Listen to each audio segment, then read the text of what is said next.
அப்பா உனக்கு ஒரு 10,000 ரூபா விழுந்துருச்சுன்னு வை, என்ன பண்ணுவேன்? ஆனா 10,000 விழுந்தா என்னய்யா? ஒரு வீட்டை வாங்குவேன், 2 மாட்டை வாங்குவேன், கொஞ்சம் காட்டை வாங்குவேன். என் தங்கச்சி பார்வதிக்கு நல்ல இடமா பார்த்து கல்யாணத்தை பண்ணி வைப்பேன். உன் மகனுக்கும் கல்யாணத்தை பண்ணி வச்சிருவேன்.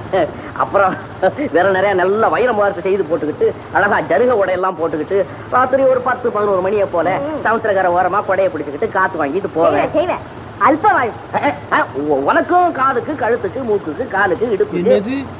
10,000 ரூபாயில 1960 அவ்வளோ வாங்கலாமா? ஆனால் காய்ஸ் இப்போ எவ்வளோதான் காசு இருந்தாலும் அதை வாங்க முடியாது. எனக்கு தெரிஞ்சு 10,000 ரூபான்றது இப்போ 10 கோடி இருந்தால் தான் நீங்கள் சொல்கிறது எல்லாமே ஃபுல்ஃபில் பண்ண முடியும்.